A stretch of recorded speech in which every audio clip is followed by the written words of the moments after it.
बाळासाहेबांच्या तमाम शिवसैनिकांना तुमच्या ह्या अनिश गाढवेचा, बाळासाहेबांच्या लहानशा शिवसैनिकाचा आणि शिवसेनेच्या प्रवक्त्याचा मानाचा जय महाराष्ट्र. शिवसैनिकांनो, राजकारणामध्ये संयमाला फार महत्व आहे. दूरगामी राजकारण करायचं असेल, दूर पल्ल्याचं राजकारण करायचं असेल किंवा राजकारणात एक दूरचा पल्ला गाठायचा असेल तर संयम हा फार महत्वाचा आहे. लांब उडी घ्यायची आहे तुम्हाला राजकारणामध्ये, संयम फार महत्वाचा आहे. शिवसेनेच्या पक्षप्रमुखांनी गोष्ट चांगली ओळखलेली आहे. लक्षात घ्या शिवसैनिकांनो, त्या दिवशी मुंबऱ्यामध्ये येऊन शिवसेनेच्या पक्षप्रमुखांनी राजकारणात संयम दाखवून एखाद्याचा कार्यक्रम कसा करतात ना, संयम दाखवून कार्यक्रम कसा केला जातो किंवा संयम दाखवून एखाद्याचा गेम कसा केला जातो याचं उत्तम उदाहरण उभ्या महाराष्ट्रापुढे घालून दिलं. संयम दाखवून राजकारणात संयमाला फार महत्व आहे.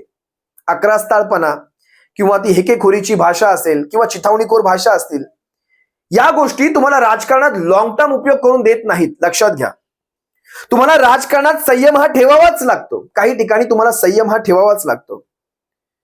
त्या दिवशी शिवसेनेच्या पक्षप्रमुखांनी मुंबऱ्यामध्ये येऊन एकाच दगडात अनेक राजकीय पक्षी मारले. एकाच दगडात अनेक राजकीय पक्षी घायाळ करून टाकले. याचा राजकीय अर्थ मी तुम्हाला सांगेलच. शिवसेनेच्या शाखेवर बुलडोजर फिरवून या शिंदे टोळीने त्या दिवशी नेमकं राजकारणात काय काय गमावलं आणि शिवसेनेच्या पक्षप्रमुखांनी अशा ह्या परिस्थितीमध्ये, अशा ह्या तणावपूर्ण परिस्थितीमध्ये, कारण जवळपास 30-35 हजारांची फौज सोबत होती, अशा ह्या तणावपूर्ण परिस्थितीमध्ये दाखवलेली शांतता, दाखवलेला संयम, या सगळ्यातून त्यांनी नेमकं काय काय मिळवलं, या दोघांमधला फरक, या दोघांमधला इतिवृत्तांत मी तुम्हाला सर्वांसमोर ठेवतोय. पण त्याआधी मी तुम्हाला पुन्हा एकदा सांगतो, राजकारणात संयम दाखवून कसा एखाद्याचा कार्यक्रम केला जातो याचं उत्तम उदाहरण त्या दिवशी महाराष्ट्राने पाहिलं. सुंदर उदाहरण पाहिलं.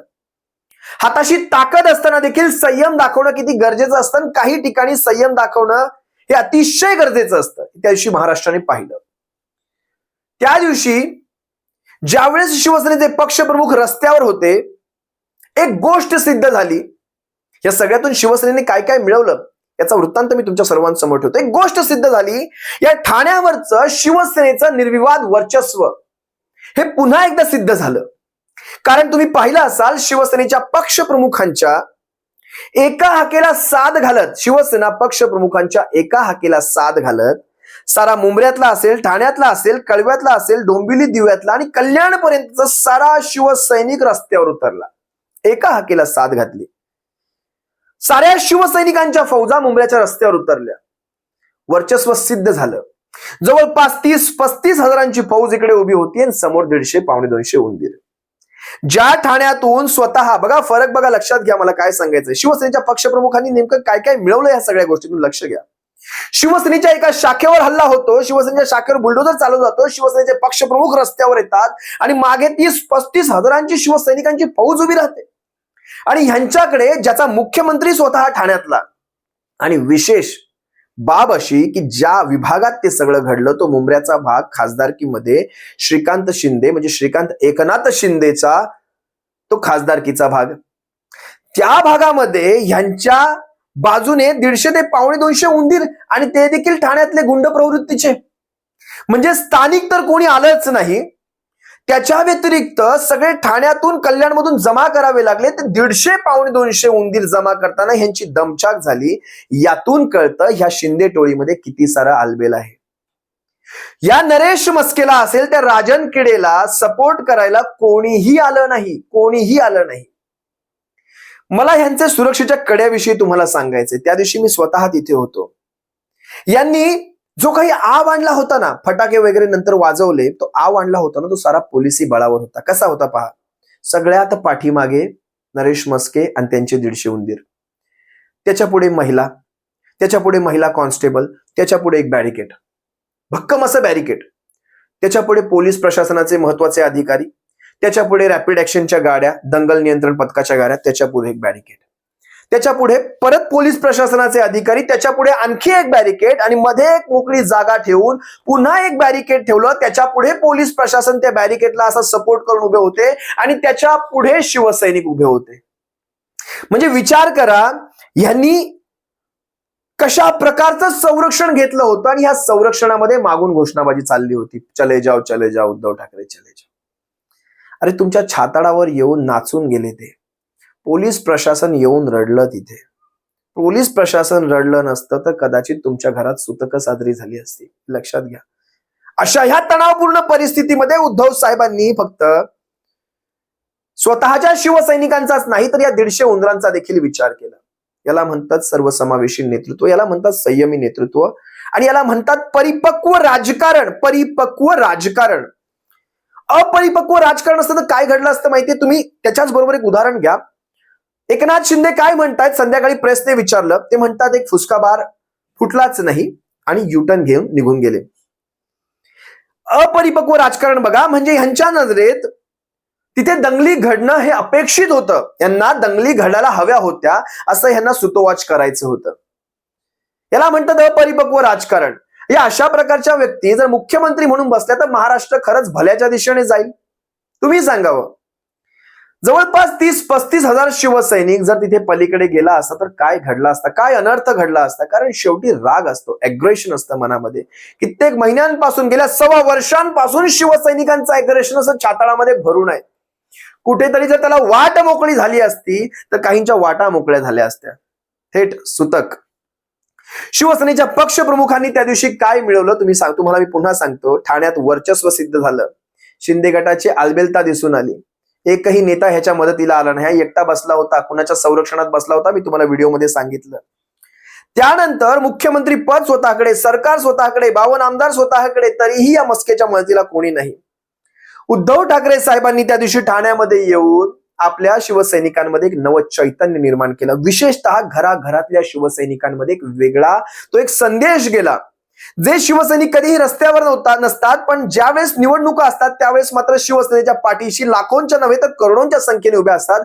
अशा शिवसैनिकांच्या मनामध्ये एक पॉझिटिव्ह संदेश गेला. एक सकारात्मक तो एक मेसेज पोहोचला की होय, शिवसेना ठाण्यामध्ये अतिशय भक्कम आहे. सगळ्यांनी पाहिलं त्या दिवशी ठाण्यातले प्रत्येक रस्ते, ते जेसीबी पाहिलेत तुम्ही? शिवसेनेच्या पक्षप्रमुखांवर फुलांची उधळण करणारे जेसीबी तुम्ही पाहिलेत? एक वेगळाच मेसेज त्या दिवशी गेला. आता सगळ्यात महत्वाच्या गोष्टीकडे मला तुमचं लक्ष वेधायचंय. ती गोष्ट म्हणजे ज्या ठिकाणी हे सारं घडत होतं मुंबऱ्यामध्ये, हा होता एकनाथ शिंदेच्या चिरंजीवांचा वॉर्ड, खासदारकीमध्ये श्रीकांत शिंदेचा वॉर्ड. या श्रीकांत शिंदेच्या वॉर्डमध्ये मागे काही घटना घडल्या होत्या. रवींद्र चव्हाण आणि त्यांची टीम म्हणाली होती आम्ही याला सपोर्ट करणार नाही लोकसभेमध्ये, आम्ही याला बिलकुल मदत करणार नाही. आता अजित पवारांचं वगैरे तर मी काही बोलतच नाही, पण ती गोष्ट इथे सिद्ध झाली. या सगळ्या प्रकारामध्ये रवींद्र चव्हाण असतील किंवा भारतीय जनता पक्ष असेल, पर्यायाने एकही भारतीय जनता पक्षाचा कार्यकर्ता ह्यांच्या मदतीला उतरला नाही. म्हणजे तुम्ही अशा परिस्थितीत उतरत नसाल तर तुम्ही निवडणुकांच्या परिस्थितीमध्ये यांची काय मदत कराल? आणि जर एकनाथ शिंदेच्या मुलाच्याच वॉर्डमध्ये हे अशा प्रकारचं असहकार आंदोलन असेल तर भविष्यामध्ये ज्यावेळेस महाराष्ट्रातले इतर 39 आमदार असतील आणि 12 इतर खासदार असतील, त्यांचं काय होणार? इथून ही लिटमस टेस्ट आहे, शीतावरून भाताची परीक्षा आहे. आणि उद्धव साहेब या सगळ्या गोष्टीत बाजी मारून गेले. उभ्या महाराष्ट्राला दाखवून दिलं बघा ह्यांच्यातली आलबेलता. अजित पवार गटाचे आनंद परांजपे असतील किंवा नजीब मुल्ला असतील, कोणीही तिथे मदतीला आलं नाही. कोणीही. तो नरेश मस्के बिचारा एकटा बसला होता पोलीस प्रशासनाच्या त्या बॅरिकेडच्या, बाकीच्या इतर लोकांचं प्रोटेक्शन घेऊन बसला होता. म्हणजे विचार करा. आणि त्याच ठिकाणी विरोधात तुम्ही पाहिलात तर त्याच ठिकाणी मला वाटतं जितेंद्र आव्हाड, काँग्रेसचे काही नेते उद्धव साहेबांच्या स्वागताला तिथे उभे राहिले. स्वागताला म्हणण्यापेक्षा त्या संबंध रॅलीत स्वतः जितेंद्र आव्हाड साहेबांच्या गाडीच्या पुढे उभे होते. मला तेच सांगायचंय, महाविकास आघाडी कशी भक्कम आहे, महाविकास आघाडीची कशी वज्रमुठ आहे, हे दाखवून देण्यामध्ये उद्धव साहेबांनी त्या दिवशी ते एक बाजी मारून गेले. पुन्हा त्याही बाबतीत महाविकास आघाडीचे सारे नेते आले तिथे. म्हणजे जरी वाद शिवसेना शाखेचा असेल तरी हे देखील त्याच्यामध्ये आहेत. याचा अर्थ त्यांनी सांगितला, उभ्या महाराष्ट्रामध्ये कुठलंही संकट असेल एकमेकांसाठी एकमेकांनी उभं राहायचं. लक्षात घ्या, हा जो संदेश आहे हा अतिशय महत्वाचा आहे ना. इंडिया आघाडीसाठी देखील हा संदेश अतिशय महत्वाचा आहे. आणखी एक गोष्ट लक्षात घ्या शिवसैनिकांनो, स्थानिक मुस्लिम बांधव असतील, आगरी कोळी बांधव असतील, सारेच्या सारे रस्त्यावर उतरले होते. सारे रस्त्यावर. आणि विशेषतः त्या मुस्लिम बांधवांनी तिथे एक स्टेज बांधला होता. त्यांना माहिती होतं, कारण पोलीस प्रशासन पुढे जाऊ देणार नाही, त्यांना माहिती होतं. त्यामुळे इथे एखादा स्टेज असावा, त्याच्यावरून शेवटचं भाषण अगदी तिथूनच त्या गद्दारांच्या समोरूनच ते भाषण व्हावं, यासाठी स्टेज वगैरे सारा आधीच बंदोबस्त करून ठेवले होते. त्या स्थानिक मुस्लिम बांधवांचे असतील, स्थानिक आगरी कोळी बांधवांचे असतील, सगळ्यांचे आभार, सगळ्यांचे आभार. आणि ह्यातून ती एकजूट दिसून आली, शिवसेनेची वज्रमूठ दिसून आली. भाजप मात्र यातून अलिप्त राहिला, दुरून मजा बघतो. आणि भाजपचा हा जुना गेम आहे, हा ब्रिटिशांकडनं शिकलेली ही क्लृप्ती आहे त्यांची. जुना 2 कोंबडे झुंजवत ठेवायचे आणि जो जखमी होईल त्याच्याशी मग लढायचं. भाजप कधी थेट आव्हान देत नाही, तो आधी एकमेकांमध्ये झुंजवतो. भाजपाला स्वतःला कुणाशी झुंजण्याची ताकद भाजपामध्ये नाही, तो आधी तुम्हाला झुंजवत ठेवणार आणि त्यानंतर जो जखमी होईल, जखमीमध्ये जो जिंकला असेल त्याच्याशी भाजप नव्या दमाने लढतो आणि त्याला संपवतो. ही भाजपची इंग्रजांची वृत्ती आहे. भाजपकडून आपण 30 वर्ष राहिलो, भाजपकडून या आशय काय म्हणतात त्याला हिंदीमध्ये, आपण त्यांना दोस्ती शिकवली, पण दुश्मनी के कुछ पहलू भी सीखने चाहिए. आणि हे भाजपकडे अशा प्रकारचे असे पहलू असतात, या अशा प्रकारच्या क्लुप्त्या असतात त्यांच्याकडे. एकंदरीत ठाण्यात ठाकरेंचीच चालते आणि चालणार हा संदेश त्या दिवशी उभ्या महाराष्ट्रामध्ये गेला. ठाकरे ज्यावेळेस चालतात त्यावेळेस ती रॅली होते, ठाकरे ज्यावेळेस चालतात ती रॅली होते आणि ठाकरे ज्या ठिकाणी थांबतात त्या ठिकाणी सभा होऊन जाते. हे चित्र उभ्या महाराष्ट्राने त्या दिवशी पाहिलं. त्याच्या विरुद्ध दिशेला शिंदे गटाचं चित्र तुम्हाला सांगतो. मुख्यमंत्री पदाचा वापर करून मालमत्ता हिसकावणं, मुख्यमंत्री पदाचा वापर करून कुणाच्याही घरावर अतिक्रमण करणं, बुलडोजर चालवणं, हा एक संदेश उभ्या महाराष्ट्रामध्ये गेला. कोणी कुणाला जाब विचारू शकत नाही, कारण मुख्यमंत्री यांचा कुणाचे, उद्या तुमचं काय माझंही घर तोडलं जाऊ शकतं, तुमच्याकडे सगळं काही तुमच्या नावाचं असेल तरीही घर तोडलं जाऊ शकतं. पोलीस प्रशासन हे तोडणाऱ्यांना मदत करणार, हा एक घाणेरडा मेसेज उभ्या महाराष्ट्रात त्या दिवशी गेला. मालमत्ता हिसकावणं, पोलिसांच्या आड लपणं, बायकांमध्ये लपून आव्हान देणं, हे सारे गुणधर्म शिंदे टोळीचे त्या दिवशी महाराष्ट्रासमोर गेले.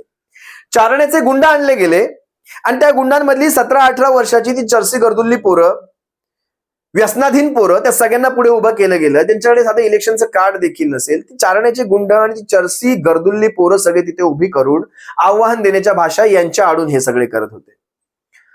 अशी घाणेरडी परिस्थिती त्या दिवशी महाराष्ट्राने पाहिली. सणांमध्ये दंगली करण्याची ही जुनी पद्धत महाराष्ट्राने ओळखली. म्हणजे होळीच्या सणाच्या वेळेस ज्यावेळेस ठाण्यामध्ये शिवाईनगरची शाखा बळकावली होती, सगळ्या महाराष्ट्राला त्या दिवशी खबर गेली की कसा होळीचा सण आणि शिवाईनगर ठाण्यातली शाखा बळकावली गेली. आणि आता दिवाळीच्या सणामध्ये मुंबईची शाखा बळकावली. म्हणजे सणांना अशा प्रकारे ढाल करून सणांमध्ये राजकारण खेळलं जातं आणि मुख्यमंत्री मुळात त्याला सपोर्ट करतात, समर्थन देतात, हे देखील महाराष्ट्राने पाहिलं. महाराष्ट्रात एक घाणेरडी शिंदे गटाची जी प्रतिमा आहे ती अतिशय तळाला गेली आणि शिंदे गटाला एकटं सोडलं, शिंदे गटाला वाळीत टाकलं, शिंदे गटाला असं बाजूला ठेवलं गेलं. हा एक संदेश त्या निमित्ताने महाराष्ट्रभर पोहोचला. म्हणजे भारतीय जनता पक्षाने असेल, अजित पवार गटाने असेल, कुठेही सपोर्ट केला नाही. मग याचा अर्थ स्पष्ट आहे, भविष्यात जेव्हा खासदारकीची निवडणूक इथे लागेल, अजित पवार गट असेल किंवा ही भारतीय जनता पक्षाची टीम असेल, या एकनाथ शिंदेच्या मुलाला किती सपोर्ट करतील ते. श्रीकांत शिंदेचा असाही तिथे पराभव आहे, हे लक्षात घ्या. श्रीकांत शिंदेचा पराभव शिवसेना तर नंतर, पण आधी भारतीय जनता पक्षच तिथून लावेल यांचा कार्यक्रम. भाजपचा एकही कार्यकर्ता मुंबईत फिरला नाही, याच्यातून बरेचसे मेसेज महाराष्ट्रभर पोहोचले. आणखी तुम्हाला काही सांगतो, रवींद्र चव्हाण यांनी जे मागे स्टेटमेंट केलं होतं, रवींद्र चव्हाण पर्यायाने भाजपच्या कार्यकर्त्यांनी ते स्टेटमेंट सत्यात उतरताना इथे दिसत आहे. आता फक्त एवढा विचार करा, भारतीय जनता पक्ष, मला का कोणास ठाऊक ते बॉर्डरचे जुने डायलॉग्स किंवा ते प्रसंग आठवतात बॉर्डर चित्रपटाचे. त्यात बघा एका ठिकाणी सनी देओल एक ज्या शेवटच्या जिथे बॉर्डर संपते तिथे जाऊन तो त्या दुर्बिणीने जाऊन त्या बॉर्डरवर उभा राहून, एकदम बॉर्डरवर उभा राहून पलीकडे दुर्बिणीने पाहून परत रिटर्न येतो. आणि त्यावेळेस त्यांचे सहकारी त्यांना म्हणतात, त्यांच्याकडे स्नायपर असतात, तुम्हाला असं करायला नको होतं. ते काय म्हणतात माहितीये का, मौत का और मेरा जुना पुराना रिश्ता है. म्हणजे असल्या प्रसंगांना आम्ही घाबरत नाही, पण तिथे जाऊन, त्या जागेवर जाऊन त्यांनी दुश्मनाला तो मेसेज दिला की आम्ही इतक्या घाणेरड्या पद्धतीचे निडर आहोत, इतक्या घाणेरड्या पद्धतीचे निडर आहोत. आम्ही आमच्या बॉर्डरवर, आम्ही आमचं मर्यादा पण पाळली, आम्ही बॉर्डरच्या पुढे पाय ठेवला नाही, आमच्या बॉर्डरवर उभे राहून आम्ही तिथे येऊन पाहणी करून परत गेलो. याचा अर्थ काय आहे माहितीये, उद्धव साहेब त्या दिवशी बॅरिकेड्स पर्यंत जाऊन, तिथे जाऊन तो संदेश देऊन मग परत आले. पाहायला गेलं तर पलीकडे गेले असते तर काय घडलं असतं हे तुम्हाला मी सांगितलं. पण लक्षात घ्या, हे प्रसंग काय सांगतात, तुम्हाला एक राजकीय सूझबूझ सांगतात, एक परिपक्व राजकारणाचं उदाहरण सांगतात. कार्यकर्त्यांमध्ये जोश भरला, उभ्या महाराष्ट्रातल्या कार्यकर्त्यांमध्ये जोश भरला, ठाण्यातल्या कार्यकर्त्यांमध्ये जोश भरला, शिवसैनिकांमध्ये एक नवं चैतन्य निर्माण केलं. एका हाकेला ठाण्यातला किती शिवसैनिक उतरला ते देखील त्यांनी पाहिलं. उभ्या महाराष्ट्राला तो संदेश गेला, शिवसेनेचं ठाण्यावरचं वर्चस्व सिद्ध झालं. आणि त्यानंतर महाविकास आघाडीची वज्रमूठ उभ्या महाराष्ट्राने पाहिली. हे सारं सारं सारं एका दगडात अनेक पक्षी त्यांनी मारलेले, आणि याच्यानंतर अनेक काही गुप्त पक्षी असे आहेत जे तुम्हाला मी सध्या तरी सांगणार नाही, पण भरपूर सारं काही शिवसेनेच्या पदरात त्या दिवशी पडलं. मुख्यमंत्री पद गेल्यानंतर नेमकं ह्यांच्या बाबतीत काय घडणार आहे ना शिवसैनिकांना, याची ही नांदी आहे. 150 पावणे 200 उंदीर घेऊन ज्यावेळेस तुम्ही ठाण्यामध्ये बसता त्यावेळेस तुमची लायकी आम्हाला कळते. ठाण्यामधून तुमची काय लायकी उभ्या महाराष्ट्राला कळते. जाऊ दे, जास्त काही या विषयावर बोलत नाही. तुम्हा सर्व शिवसैनिकांची रजा घेतो. शिवसैनिकांनो सप्रेम जय महाराष्ट्र. त्या दिवशी शिवसेनेचे पक्षप्रमुख संयम दाखवून बाजी मारून गेले. जय महाराष्ट्र.